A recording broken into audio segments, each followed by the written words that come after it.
And which city and state do you presently live in? Olympia, Washington. And which war did you serve in? No, Vietnam was the end of my career. And what branch of the service? I was a Marine Corps helicopter pilot. Don, what was your highest rank? First lieutenant. So let's get started with how you got in the service. Were you drafted or did you enlist? How did you get in? Well, I knew I was going to get drafted, so I got myself a job at Hamilton Standard, thinking that I didn't want to start a farm of my own to sell plants and stuff until I did my military duty. So I was there waiting. When I got my draft notice to go in the Army, the fellows I was working with were ex-World War II pilots and things. And they said, "You're crazy to go in the infantry, why don't you go be a pilot?" So I said, how can I go, I don't go there and tell them I want to be a pilot.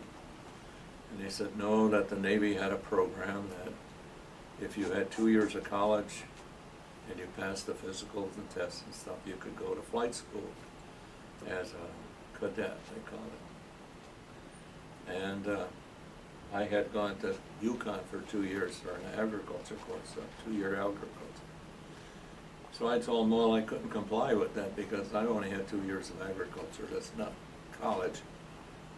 And they gave me, 4, and said, you're crazy, you went to school, go try. So I went to South Weymouth, Mass, and passed all the requirements, and they ended up in flight school. In the Navy or the Marine Corps? Well, at the time it was a Navy program as a cadet. And then during that year and a half or two of flight school, they said I was late coming in the gate one night, and that if I joined the Marine Corps, they would forget about it. So I joined the Marine Corps. Wow. Do you recall the date that you enlisted in the Navy? At least what year it was? October 1958. October 1958. That was early in the Vietnam War. You probably didn't even know the war was going It on. wasn't going on then. Officially, we say 1961, as the DOD uses. Wow. So where did you go for your basic training when you first enlisted? Pensacola, Florida, and that general area. As you completed one batch of courses or training, you went to a different base, but all around Pensacola. Now, when you enlisted in the Navy in that program, you enlisted specifically to be a helicopter pilot? No, it was Just a general? Yeah, aviator. So what kinds of things then did they teach you in basic? Well, we first went through 4 weeks of ground school and marching and shots and obstacle courses, all typical things. And then how to be an officer, of course. And then we went to first flight base was at Ellison Field. We flew T-34 aircraft to get our solo, and following that we went to a base in Milton, Florida for T-28 training of acrobatics and gunnery and those kind of things. And then I went to a field near Florida, I forget the name, we learned the multi-engine we flew twin-engine airplanes and learned the instrument flying, that kind of a program. And then after that I got taken from the batch into helicopters, which I was pretty happy about. I That it presented a kind of career after I got out, thinking I wouldn't need to fly airlines, but it would be a local kind of thing anyway.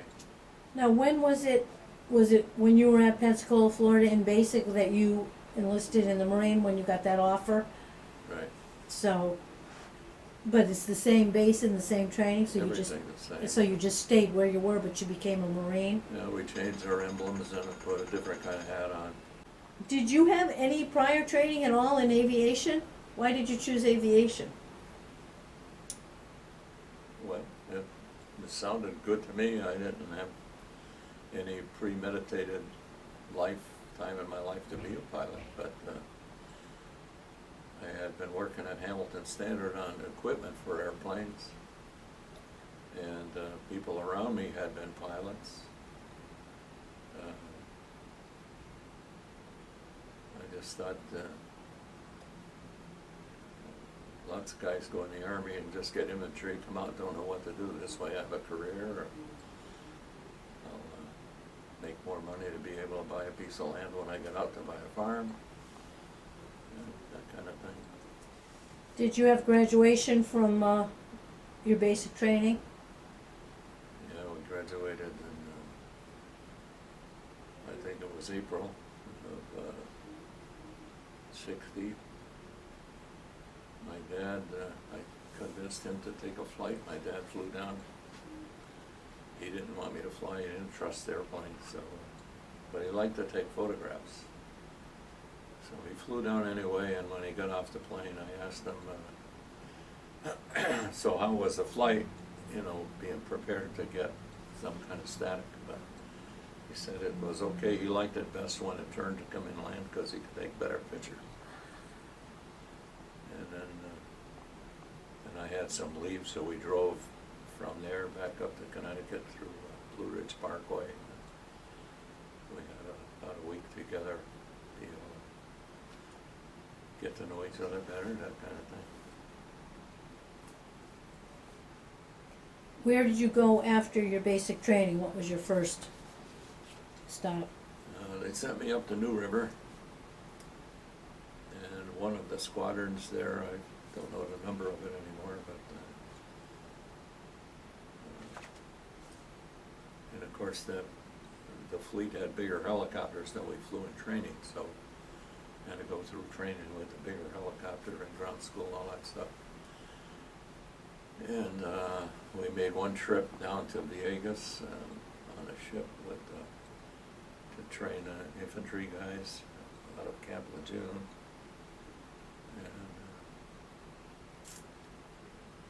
And it seemed to me exciting to be able to go on a ship first time, all that. And I only remember a couple guys from that group. One was a CEO, came to be the president's pilot after he left New River. Anyway, then I don't know, 6 months or so later after that, there was a ruckus going over in the Congo.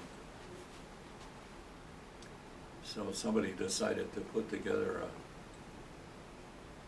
group of Marines and ships, and they called it SOLANT, Amity 1, South Atlantic Amity, number 1. And we were supposed to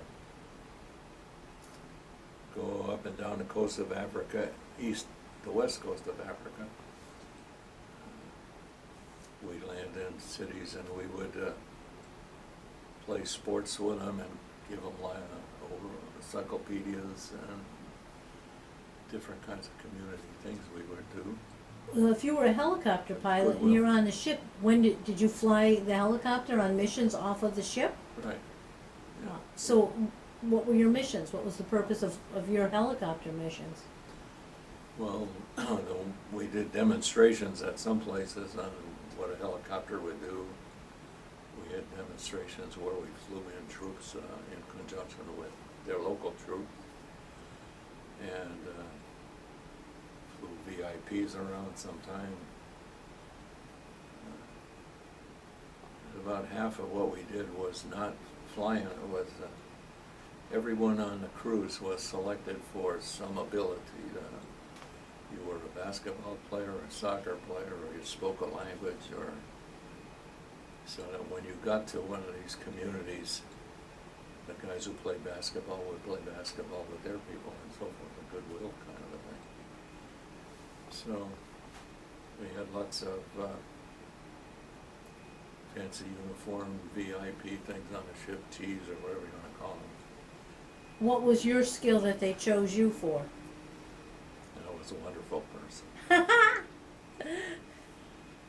I didn't have any particular skills. I spoke a little bit of Italian, but I was a squadron test pilot at the time. I didn't have any bad records, and when we left the States, we first went to San Juan, Puerto Rico. The purpose was to let the troops go on liberty, and if anybody with a little bit of ruckus, they sent them back. And then I went to Trinidad. We did the same thing there, but we picked up an admiral of the whole Atlantic Fleet to come with us. So we lost a few guys there, and then we went to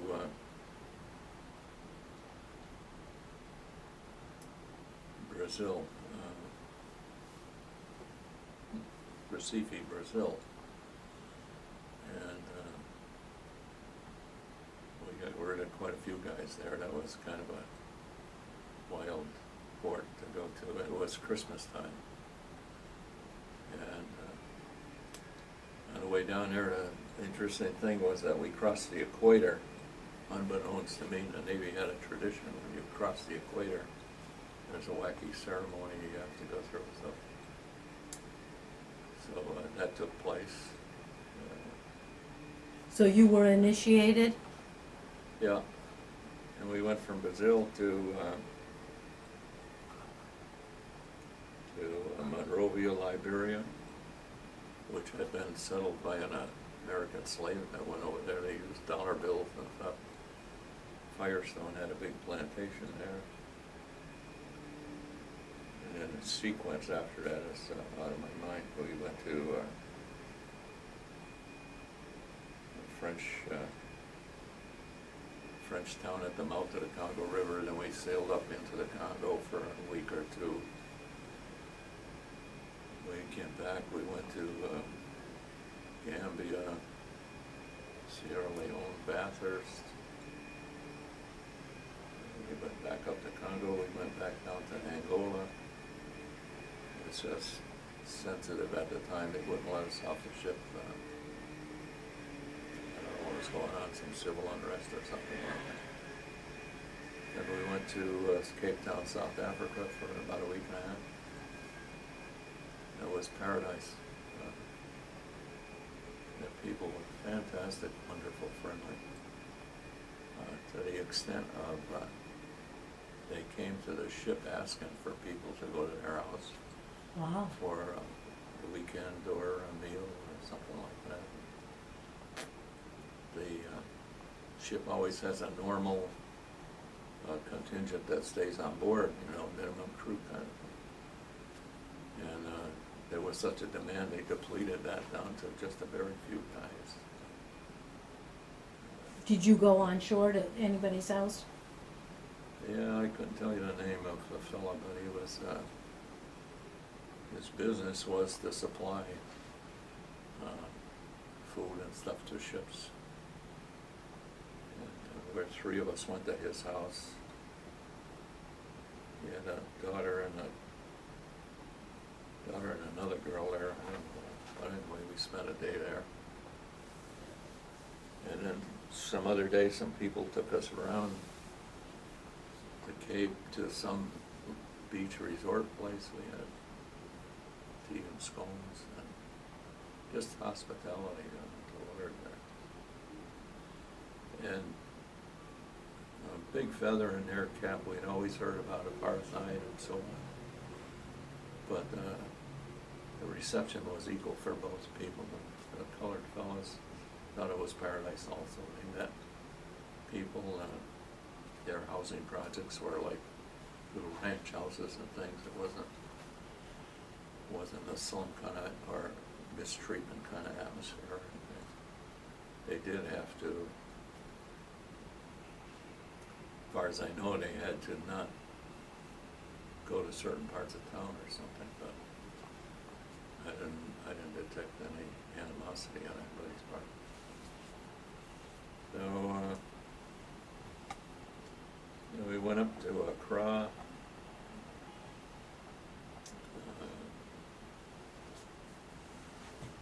And then Ghana again, Bathurst again, and we went to Canary Islands. The ship went up the road to Spain to get something repaired. I took a week's leave then and went up to Germany. My sister was in Germany. Her husband was in the army. Then I came back and met the ship, and we went back down south. Don, when you were on that cruise and you were a helicopter pilot by then, you'd gotten your wings. What were you flying? What kind of helicopters? It was called a H-34,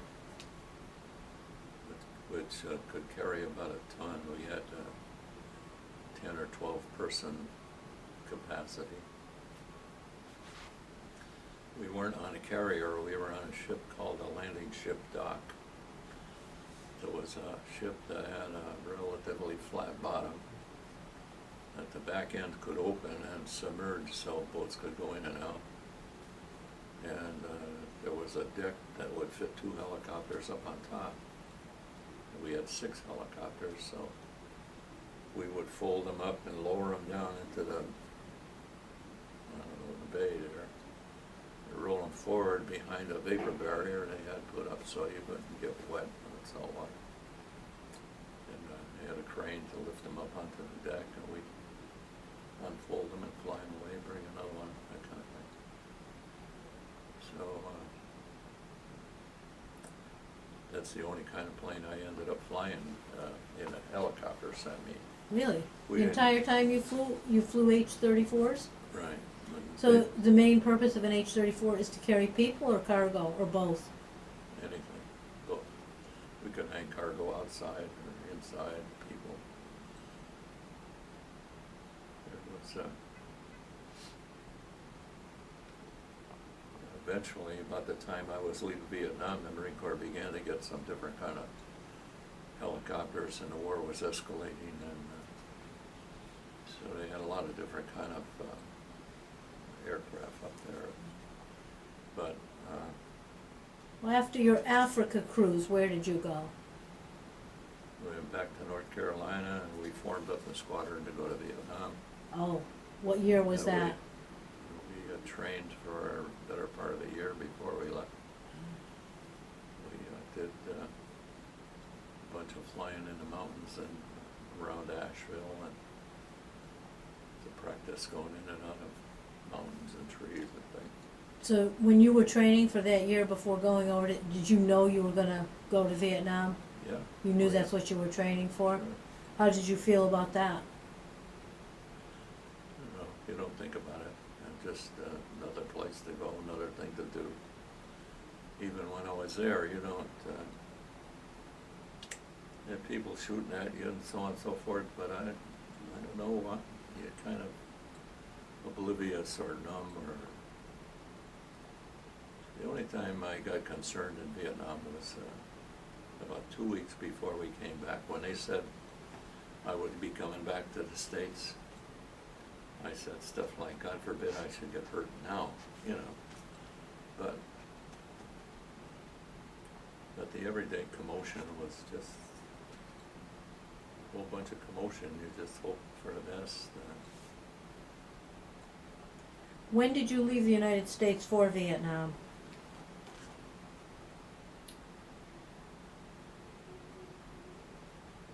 I don't know, about, I'm guessing June 62. 62, 'Cause I 1962? came back, July 63. How did you get over there? We flew on an airline, I guess it was, seats, with 3 batches of guys.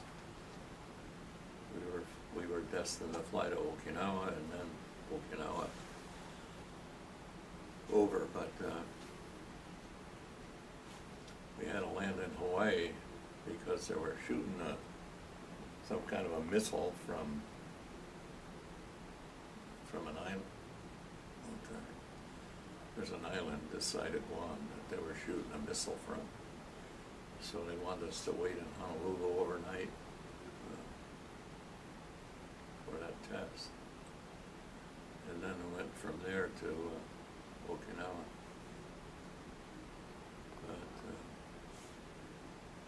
But like I said, there was 3 batches of people going. I had a fun thing happen. When my turn came, my flight, Yeah. we went right to Thailand, to Udon. From Okinawa? Right. So I you didn't- landed right at Udon? I didn't go to Okinawa at all, went right to Oh. Udon. Oh, so you ended up going from Hawaii to Udon? Is that where you were gonna be stationed? I don't know, I never heard of Udon until they landed. Really, what was your first impression?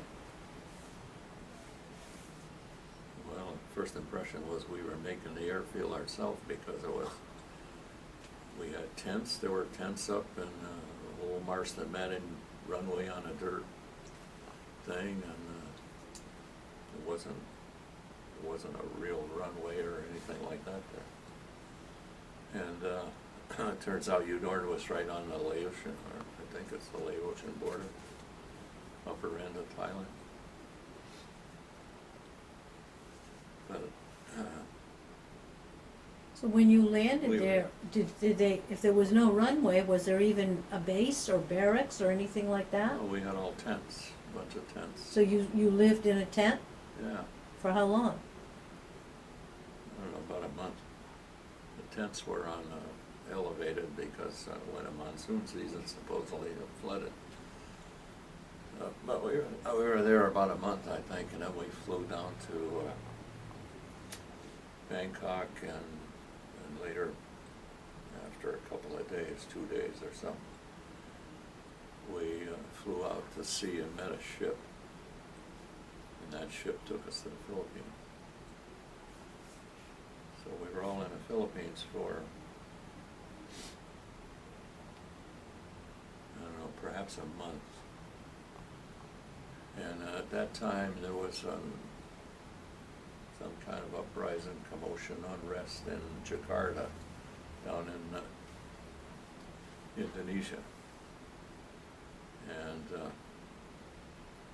it turns out we went down there because we were going to, if it was necessary, we were going to go down and evacuate the embassy folks and things like that down there.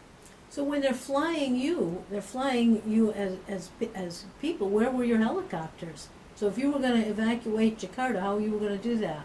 No, we were on a ship. The ship was going to take us, helicopters and all. Oh, when you flew over, did they ship your helicopters from the United States over? I don't know where the heck came from. They were there. That's They were all I there, know. so you had aircraft to fly. Oh, yeah. Yeah, I think a squadron is about 20 helicopters or something like that, 60 pilots we had. We had 200 ground guys, mechanics and so forth. So there were 3 instances of us reloading onto the ship and heading down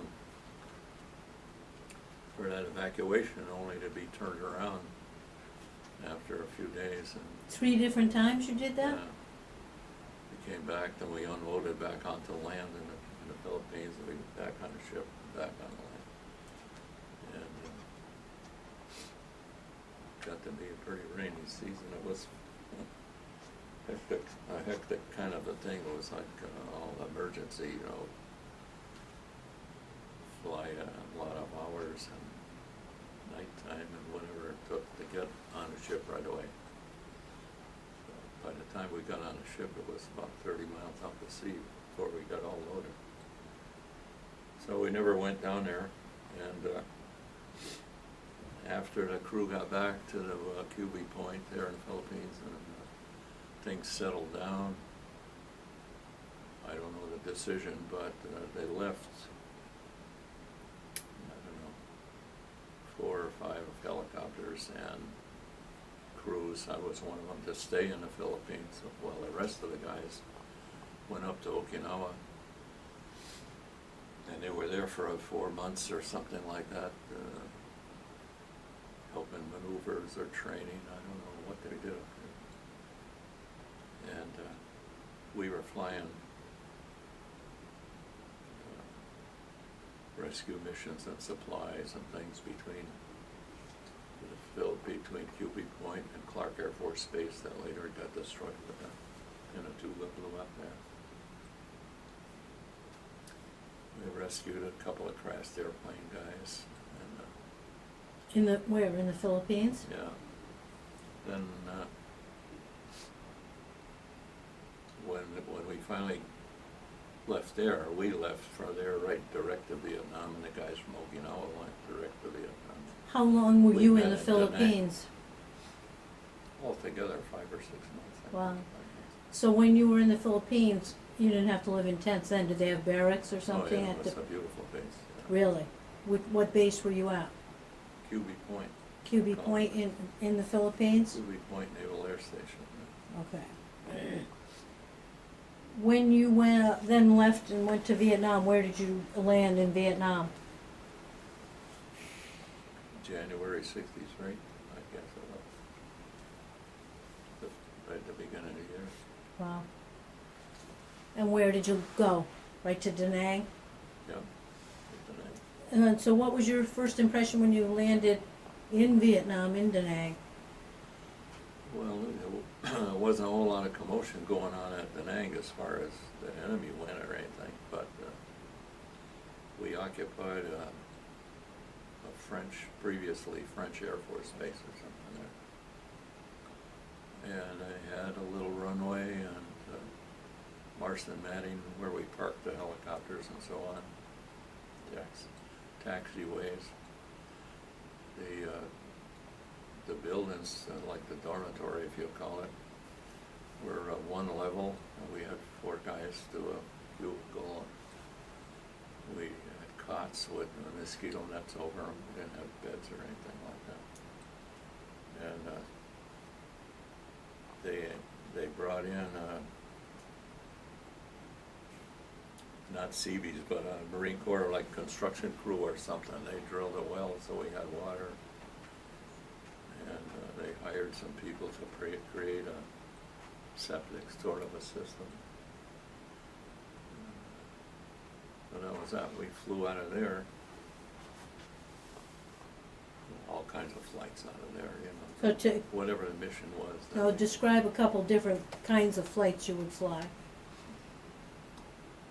Well, there was a lot of activity building, creating outposts. There had been Army, what do they call them? Army Green Beret folks there prior to us. And they were out amongst the mountains and so on with the Montagnard people, and they decided places that they ought to have an outpost on a mountaintop or something like that. Well, sometimes we bring supplies out there to construct that kind of a thing. The ones that were already existent, we bring supplies, food, pigs, chickens, whatever. And if we would haul wounded back from there, and so we did some of that stuff. I already mentioned we hauled evacuation wounded people back to hospitals. We had troop movements where we'd get the whole squadron, we'd load up with troops and bring them to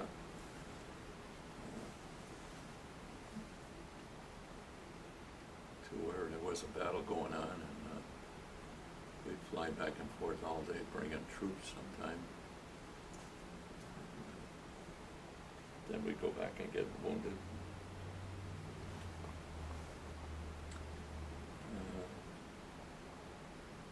Some of the flying was just kind of patrol stuff, you know, look around, see what's going on. That's the gist of really what we did. We had, we were over there early in the program, you know. When I went to get income tax break for being in combat, they denied it because they said, according to them, the war didn't start there until 1964. And since it's just gonna, I don't know if they're gonna arrest me for saying this. No, they won't. But before we came back, they had an income tax guy came over and explain how we should fill our taxes, what we were eligible for, you know. If we were eligible for, I don't know, $200 deduction for combat pay or something. So when I got back, I filled out the form and then they denied all that stuff.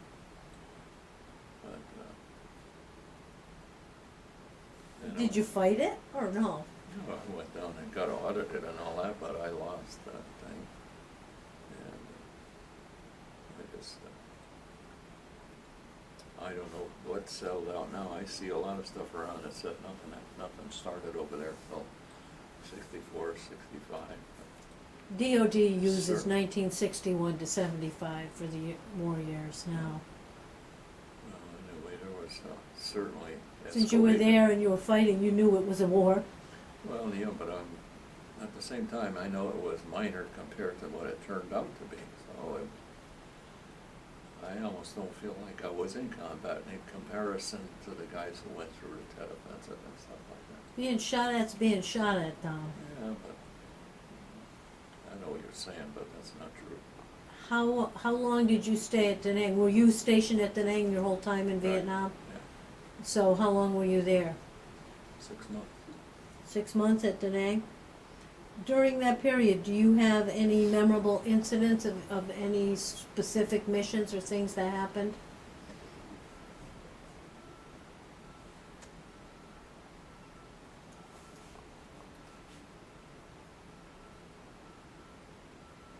Yeah, there were events for sure that are vivid in my mind, but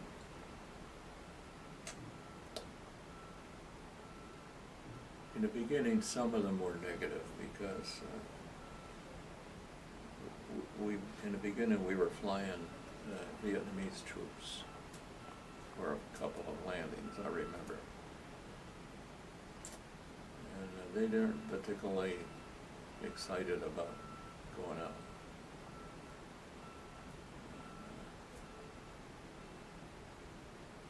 One of the first trips I went with those guys, we dropped folks off on the hills between the rice paddies. You know. The first troops I brought in, I left on a hill there. We almost had to push them out. Didn't want to get out. And when we came back a half hour later with a second batch of guys, there were machine guns up on a hill. And I was coming by, they were shooting at us, and I don't know, I got a whole line of bullets in the helicopter. But when I got on the ground, the guys I dropped off were still in that one spot, and they were cooking something. And I really got ticked. I mean, I really feel like bananas, you're supposed to clear the area kind of thing, you know. And we I know at least one helicopter got lost there, got crashed, you know, shot down. So that left a bad taste in my mouth, but, and then I had a couple of instances where we got called for emergencies and flew up between the narrow mountains and so on, and fog and crap, and picked up wounded in stretchers, and when we dropped them off, they got up and ran away, so they weren't wounded at all. So. Oh my gosh. But other than those few instances like that,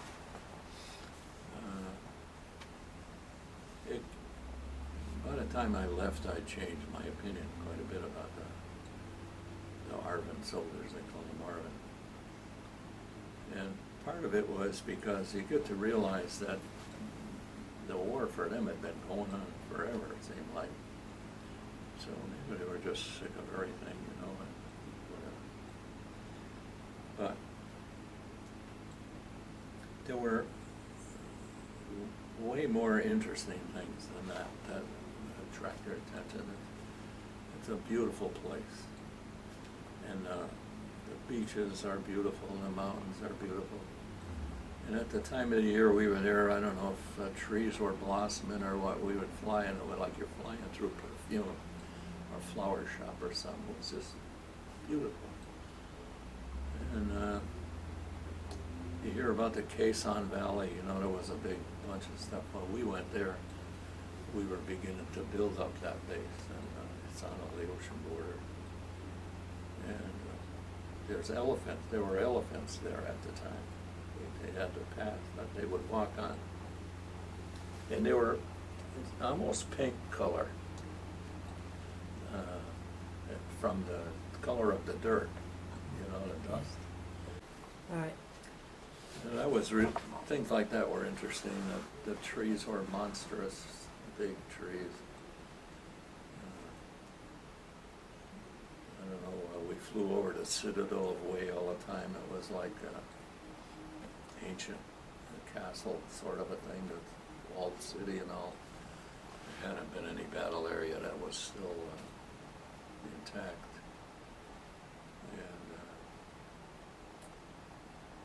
And in the water, the fishermen had round boats, like circular boats. Like we would have a canoe, they had some kind of a straw, round thing, you know, out in the ocean. They had circular things in the sand. I don't know if they were grave sites or what they were, but there's all kinds of, you know, the term for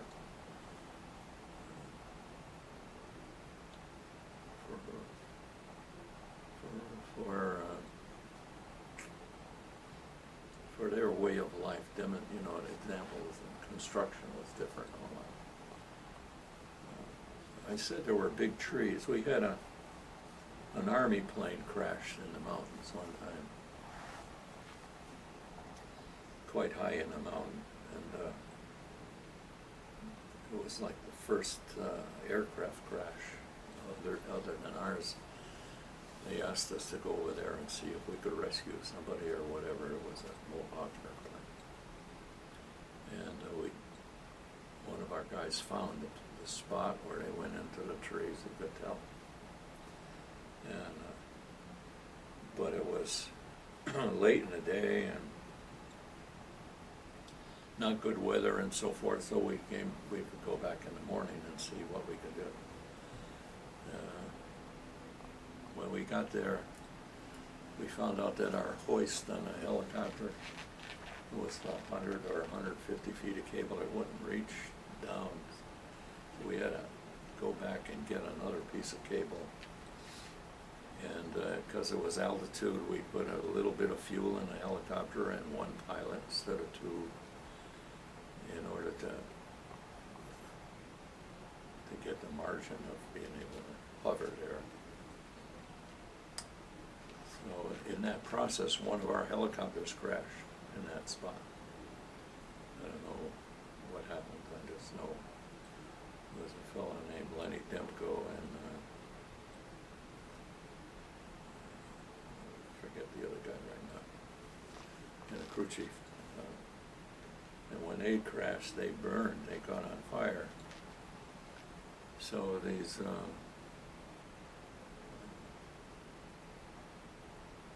Special Forces guys, Green Beret guys, decided that they could hike to that spot. It would take them a day or so more from, if we dropped them off at a river, they would. When they got there, the trees were big. They said they didn't know how you could get any closer than the top of the trees as it was. They were thought maybe they could dynamite something and make the trees lean over a little bit. We never did do that, but we did send a guy down, and we found that the other pilot was Captain Webster. Anyway, a fellow named Lenny Demko was the co-pilot. He had gone through flight school with me. When it burned, he crawled away, and so his whole backside was 3 third-degree burns. And he was the only one alive down there. So by that cable system, we got him out. We flew to a nearby river, put him down near the river, so we could land and get him in the helicopter. He spent 6 months or more on his stomach in a hospital in Philadelphia, Navy Hospital. Then he went back to flying again. And after a year or so, his new squadron was going over to Vietnam. And he decided that was his squadron, he was going to go again. So he went over there and he tried to rescue, I think they said 13 people in a different helicopter. 13 people. And of course they got all shot up, I guess. And when they left, he couldn't gain altitude, so he just was low going towards the beach, figured he'd get toward the beach. Finally his hydraulics quit and the thing somersaulted and destroyed itself and all the people in it. Well, he got a Congressional Medal of Honor for that, but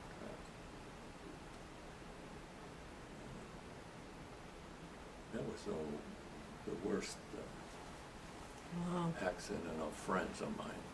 Uh, There were other accidents and crashes and things like that, but Were you That's the ever one where we- involved in one? no. No, I never crashed. We did some scary stuff, but I've never, no, I had good fortune. Dom, can you describe what a typical day would be like for you? Like, what time would you get up in the morning?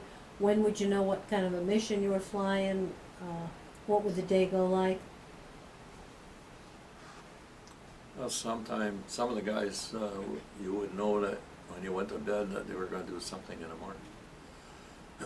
But most of the time, half of us didn't have anything particular, except for those big air troop movements, you know. We were just kind of there, but they'd call you and want you to be in the air in a half hour, you know, whenever something came up. So we did fly just about every day, you know, and all that. What time would you get up? Huh? What time would you get up in the morning to start? Sometime 3, 4 o'clock in the morning, 5 o'clock, didn't matter. So it was always different? Oh yeah, there was no schedule. No, we were, I guess they figured we were grown up, responsible, and we were available. We weren't gonna be any, couldn't go on liberty or anything, so everybody was there. It wasn't like trying to find somebody. So that's how that worked. We didn't do a whole lot of night flying, though. That's kind of scary. At least at those days, we didn't have night vision or anything like that. Wow.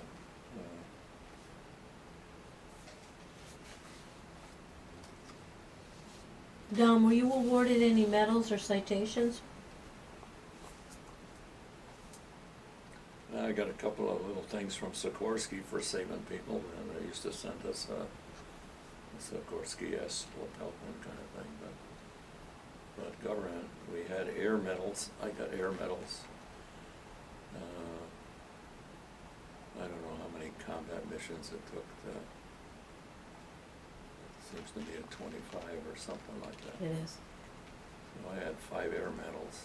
You get 1 air medal, then they give you stars for every group after that. But that was nothing special. Everybody got that as a matter of. Were you injured at all while you were over there? No, the worst thing happened to me was I got bit in the toe by an ant about 1/8 of an inch long. I saw it walking over my foot, and I didn't worry about it. It's a stupid little, like a food ant, you know. And it bit me on the toe, and it burned a little. I said, "You son of a gun!" And later, my foot swelled up, so I couldn't put my shoe on, and I was a week before I could fly again because of the stupid Holy thing. cow. So So that was your injury you That's not- sustained? Yeah, I got a blue or Purple Heart for that, but that's the only thing I got hurt, really. Wow. I'm gonna switch gears now and ask you some questions about your daily life. Well, you were overseas, how did you stay in touch with your family? Just letters. Letters? Were you a good letter writer? I don't know what's good. I wrote, I don't know, once a week or something like Well. that. There were people who wrote a couple times a day, you know. Wow. I don't know the same people, but What was the food like? So, you were on a Food base, was- was the base all set up and there were barracks and a dining hall and everything? no, we took over that French base, so we had a building that was where we could go eat and stuff, and, So you have 3 meals a day? if you wanted them, yeah. The food was good. I don't have any complaints about the food. We did a lot of bartering sometime with, we'd go someplace where the army or some guys were out in the field, and they would say, gee, you got any, I forget what they call them, K rations or something like that, we only have these things, and, well, we'll give you those, and the guy would say, well, I found a Viet Cong sword or something, I'll trade you, you know. There were some guys that did that kind of stuff, but our food was just regular, good food. Were there Eat shortages of once in a anything? while. Did you have enough supplies, enough everything you needed, parts and stuff for the helicopters? Yeah, yeah, we didn't have anything that I know of. How did you, yeah? Never had any helicopters on the ground because they weren't fixable. How did you handle the stress of the job? Well, like I said before, I was really smart enough to have stress, I guess, you know. You're just there and that's what you're doing, and come back and say, oh boy, and take a shower or whatever. Did you do anything special for good luck? There wasn't any, no.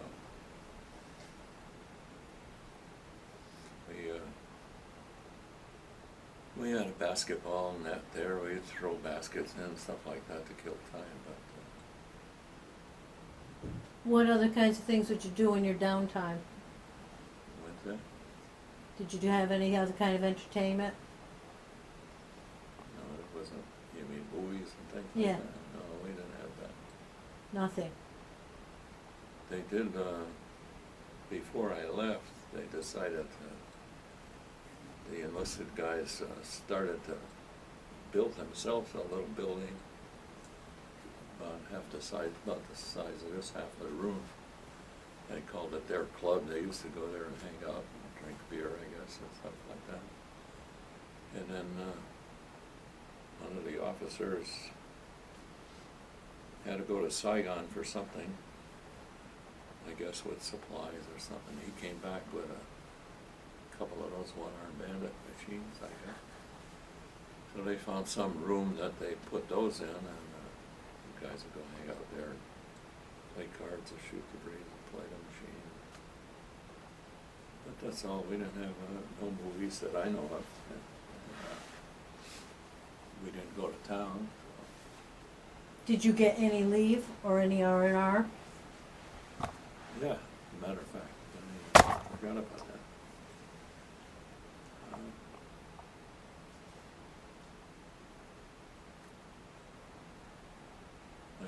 I guess I'm thinking it was before we went to Vietnam. We went to Hong Kong, and they put us on an aircraft carrier. We went up there. There were a couple of other ships with it, smaller ships, and it went through a typhoon. And it was exciting. It wasn't scary, but it was exciting. It was tremendous. Mother Nature is just incredible. you know, we say it's Mother Nature because you don't know what you're gonna get, it's a woman. If it was time, we would say it's Father Time, you know it's gonna happen. So Mother Nature had that typhoon. And it got bad enough that the other ships left, they discontinued, they went further out or some different route. But we stayed the course, and I was amazed. We, before it got really bad, we could go to the front of the ship and watch the bow go up and down. And the aircraft carrier comes up 37 feet out of the water, and then you could see the bottom this way. And then it would go back down again, and water would come up through the holes in the ship where the anchor chains go. And it would make a shoot water up onto the flight deck. It was I couldn't believe that monster, 1,200 foot long ship with a couple thousand guys on it, and it's doing that in the water. I think about Columbus, he must have been. But anyway, then they said, everybody get inside, you know. They tell me that the waves were going over the top of the flight deck, which was 65 feet off the water. So there was a rock and roll couple of days there, 3 days I guess it was. When we got to Hong Kong, we could tell that the poorer end of town was like all collapsed and blown away, kind of small houses, you know, the handmade kind of a house. We were there, I think, a whole week in Hong Kong. And, So what did you do while you were in Hong Kong?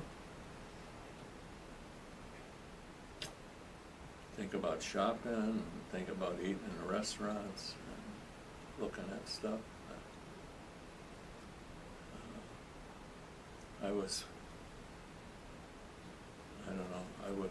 I had one other guy I was with for a while, and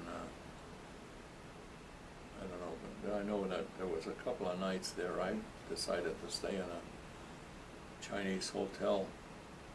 It was a little teeny room and a bathroom down the hall, and they only spoke Chinese kind of thing. People would look at you like, what are you doing here? But it was right in the center of town, behind the most famous Peninsula Hotel, you know, and that Chinese hotel was one floor of a building above a arcade mezzanine that people walked through for stores. So it was convenient, and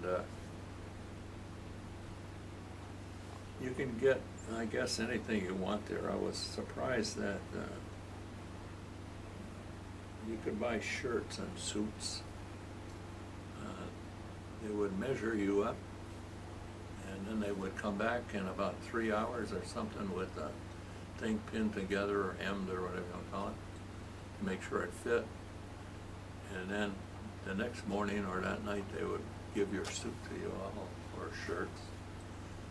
And the shirts they would monogram, put some kind of Chinese thing on the side. We used to joke around, maybe it's a swear word or something. But and they were really economical. And if that wasn't strange enough, you know, as a non-traveler, the company that I had a suit made from used to send me cards in this country that if I wanted a suit, they had the dimensions and all that stuff. So it's like you were hooked onto the tailor for life. Wow, did you ever get one when you got back? Not after I got back. I did have a suit made, it was $45. Beautiful Italian silk blue suit. Wow. That was interesting. Then I don't know how I met a fella from Australia who lived there. And he and his wife took me and another guy in their car around.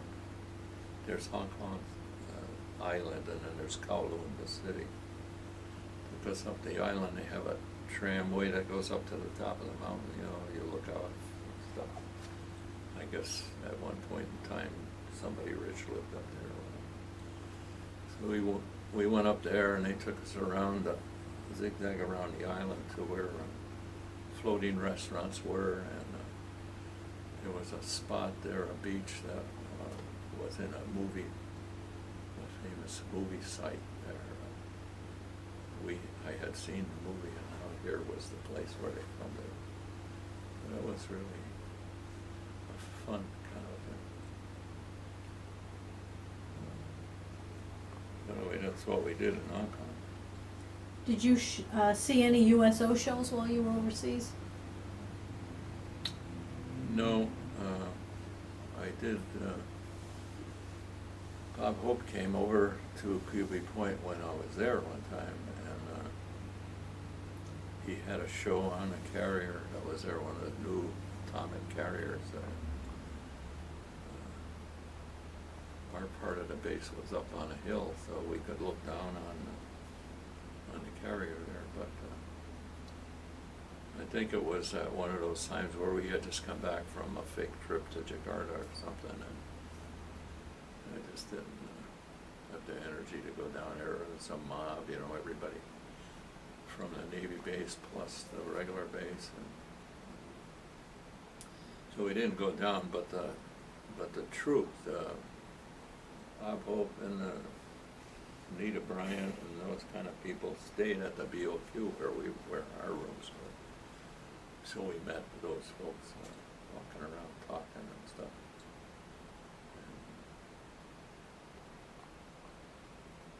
I'm pretty sure it was Anita Bryant that was really super polite and friendly. And later on, I think she got a bunch of static because she didn't believe in gays, so something like that. But Well, so they did. They did have that show. That's only what I know. We did have one newspaper reporter came through when we were in Vietnam one time. But it's just this interview people. did you form any close friendships with other guys while you were in Vietnam? Oh yeah. Did you stay in touch with any of them? Yeah. We, like I said, we were 60 pilots. And I guess we flew randomly mixed up with each other. We weren't all the same two guys all the time. We were intimately dependent on each other all the time. And we really didn't know how good friends we were, I guess, when we were there. We had the guys that were in my room and stuff were really close. Some of them stayed in as a career, and 3 or 4 of them that I used to kind of keep track of. We didn't hardly ever write or anything. But I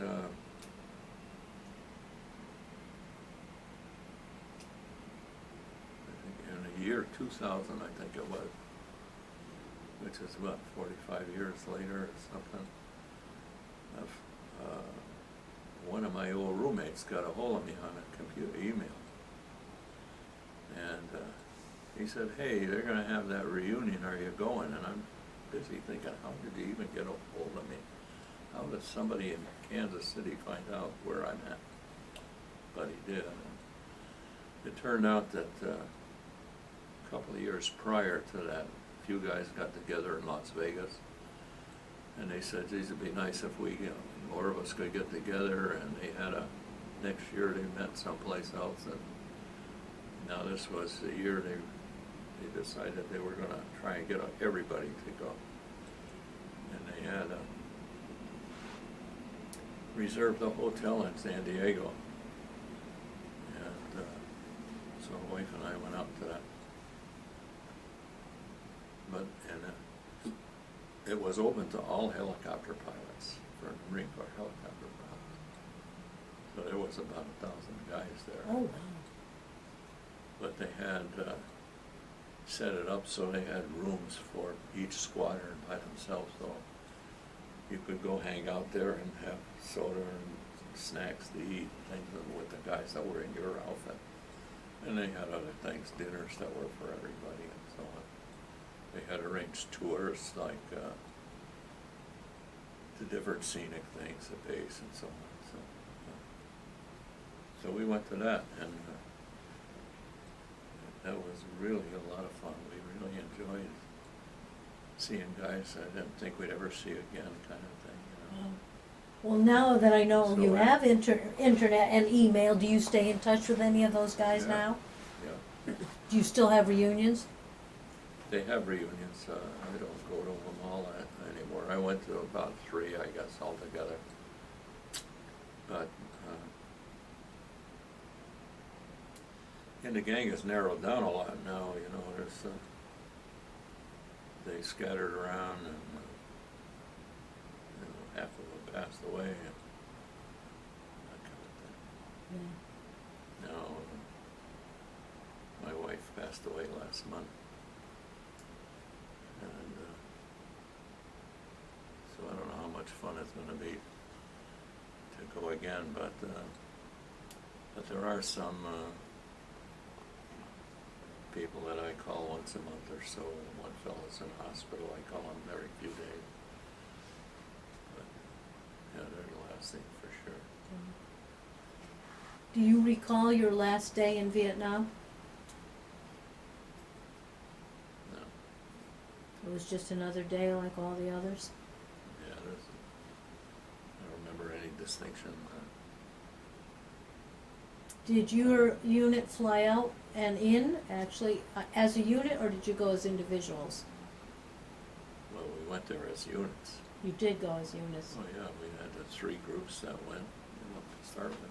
So did you all serve the same amount of time and then leave together also? We all left around the same time, not the same day, but within a couple of weeks, a few here and a few there, as far as I know.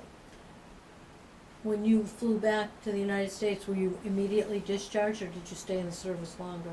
No, I was sent right to Treasure Island in San Francisco and discharged. It took about 4 or 5 days there before all the paperwork, I guess, got done, but that might have been August, I don't know, July or August that year, What year was that? 63. What did you do when you got discharged? I came home and I had plans before I went in to get a piece of property and start a business of, I would say, raising small plants and selling them and stuff, some shrubs and all, but I guess you'd say probably mow grass and landscape stuff. But when I went in to the Navy to start with, my plan was to live on whatever they gave me that first in boot camp, and save everything else so when I got out I could buy some. So when I got out, I did look around and I bought a farm up in Heartland, West Heartland. And my folks were living in Enfield at the time. I went and lived with them. And somebody who used to work with me saw me and said, hey, you're back. We haven't seen you in 5 years. Why don't you come over and have lunch at Hamilton? And so I did. I thought that'd be good. And while I was there, kind of a supervisor guy took me around and showed me what they were doing now as opposed to what I worked on before. And about 3 in the afternoon or something, he asked me if I wanted my job back. And I said, you know, I didn't come here for that. He said, well, you have to give you your job back. You were in the service. I said, yeah, but I wasn't drafted in the service. I signed up. It doesn't matter. So anyway, I took that job. And I decided I could do what I had to do nights and weekends and things like that. And then when the business got going, I'd just leave Hamilton. I never did. You never left Hamilton? You retired from there? Yeah. How many years? 41, I think it was. Yeah. Wow. So did you ever get your farm and your landscaping business? I bought the land, and I bought a farm, 135 acres up in West Heartland. And I it had an old house on it. I fixed up and made an apartment, and drilled a well and put a furnace and all that. I planted 1,000 Christmas trees, and I got married, and after I was back a couple of years, I guess, I got married in April '66. And I had asked the guy who had moved in the apartment above the house to leave because I was getting married, and so he left.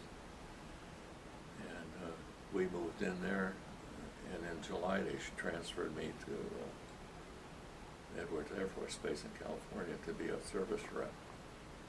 So the poor guy moved for nothing. So did you go to did you move to California? Yeah, we moved to Lancaster, California.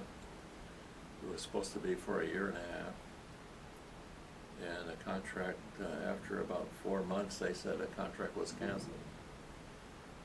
And I called the company and said, hey, they're telling me this, I thought it was gonna be a year and a half. So they finagled that until New Year's Day, so it'd be 6 months. And I managed to get them to send me to Seattle because they were testing a new airplane up there. So we went up to Seattle. We lived there about 4 years. Then they transferred me to Minneapolis because Northwest Airlines was getting their 747 airplanes, brand new. They wanted me to train the crews and set up overhaul shop and stuff there.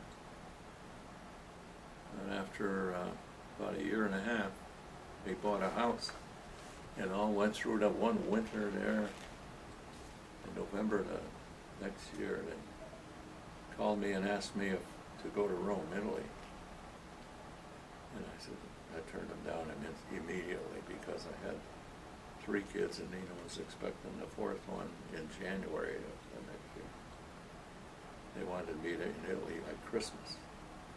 I said, you guys are wacky, how am I gonna sell a house in the winter in Minneapolis? I don't speak the language. Where are the kids gonna go for school? Where's she gonna have the baby? All that kind of stuff. So when I went home, I told my wife I had turned down going to Rome. She says, I don't like Rome, New York anyway. I said, no, not that Rome. She says, over the big pond? I said, yeah. She said, are you crazy? You turned it down. This and I said, Nina, I went through all of I thought were problems. She says, don't worry about it, we'll handle it. So the company let us move to Connecticut, at my folks' house, until she had the baby in Springfield. And she came over with him at 6 weeks old. To Italy? 4 kids, the littlest one, 6 weeks old. Wonderful chick. How long did you stay in Italy? Better part of 4 years. We came back in '75. Wow. It was '72 when we went over there. And then we stayed, I stayed in Hamilton after that. I was still working on flight tests of airplanes, but so I'd go back and forth. But we built a new house up there on a farm. We lived there until she got sick this last winter. We moved out there in October, I guess. Wow. How many years, so what year, after your 41 years at Hamilton, what year did you retire?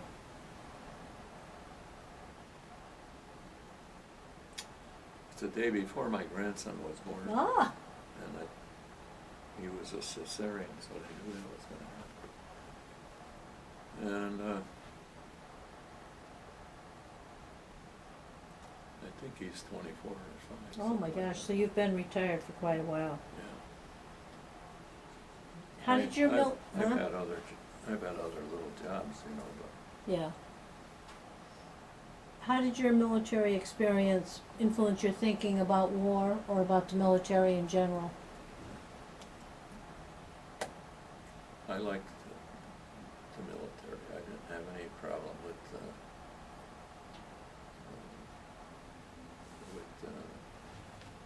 feeling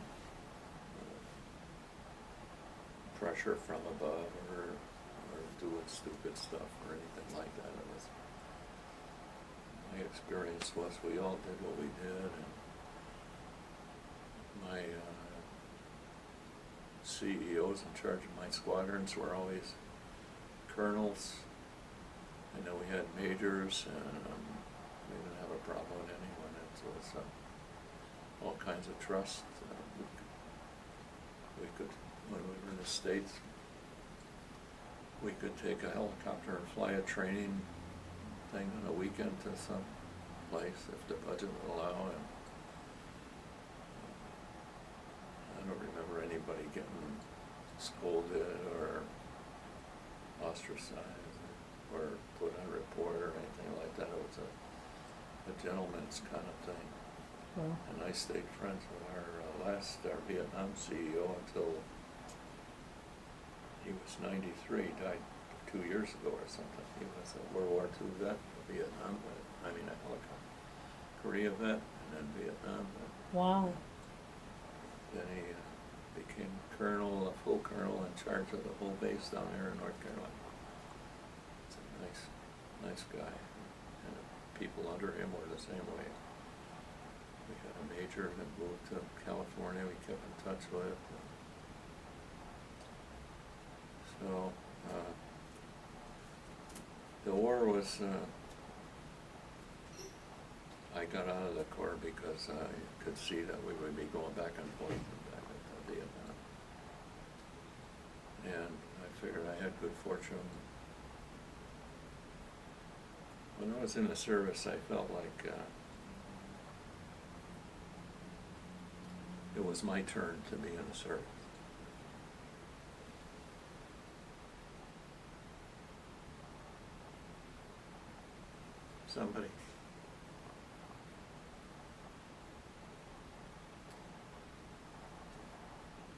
Somebody, you're on TV, stop it. Somebody had gone in World War II, World War I. All those different wars, they didn't want to go either, but they did. So now it was my turn. I was that age, and just something you were supposed to do. I didn't, World War II, I remember guys saying, well, I gotta go because everybody's going and stuff like that. That wasn't the case with me, but I knew my time was coming and I should go. I shouldn't fight the draft or anything like that. Well, Don, let me ask you, did you, I know the answer, did you join any veterans organizations? I know you were very involved in the Avon VFW post. Did you join anything else? Well, I wasn't very involved. I did join the VFW. Again, my whole life was a coincidence. I happened to coincidentally do this, that, the other Yeah. thing. And I had an uncle in West Hartford that we grew up together. He was 9 years older than me. His father had passed away, so my father, he lived with us. We had the same bedroom, all that. And he was getting in kind of tough shape, so we decided to meet at Friendly's and have a cup of coffee, breakfast, and we eat on that periodically. And that they were in the back room when the VFW was having their little coffee thing. And I had a hat, and Bill Lumen probably was the guy who mentioned who they were and what they were doing, and that I should think about going down there for coffee every Thursday that they went. He introduced me to Nick Lanikevich. I was talking to him, not knowing he didn't hear anything. But so I don't know if it was the following Thursday or not, but I did go down there and sit for a cup of coffee and met the guys and decided to join after 1 or 2 weeks there. But I haven't done anything for the VFW except go to the coffees and be friendly and nice bunch of guys. The only thing we did was a couple of things where somebody needed work done around their house, and we got a group of guys to do that. And I was part of a couple of those things. And then I had a heart attack, and I couldn't do that kind of work anymore. And my wife got cirrhosis of the liver, so we decided to move out to Washington, where my son was with my last two grandkids, and let them take care of us. I was still heating with firewood and working in the yard and all that up until then, but I can't do that anymore, so logic says, get out of here. Wow. And that's where you live now, and you came home to visit here in Avon? Well, I came home because my wife passed away, and we felt like we ought to have a funeral sort of a thing back here. We rented Figaro's in Enfield and sent obituaries around to the family, and 106 people showed up. Wow. So while I was coming back, I said I'd stay a couple weeks there. That's why I'm back. Well, I'm glad. I thank you for sharing your story while you're back. Huh? Is there anything that we haven't covered? Any other memorable experiences that you recall that we haven't touched on yet?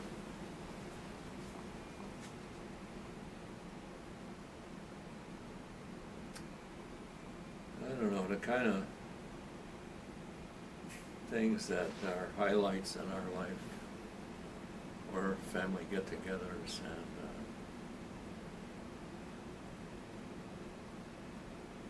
having people over. We had always made a point of people that came back to service school from overseas would come out to the house for supper or the weekend or something like that. So that was always an interesting thing. We have a family that likes to get together. We have big family reunions, the little ones. When 9/11 happened, the TSA people had to be trained to do luggage, and all that searching stuff. And Nina and I both at little different times, but we were simultaneously traveling around training those folks that inspect your suitcases. So we did that for better part of a year. And then following that, with the money, we decided we would take all the kids up to Maine, Lake Winnebago, and rent the building where we could all be together. So those are the things that are highlights after the service. Wow. Yeah. Well, Dom, thank you for sharing your story, and thank you for your service to our Yeah. country.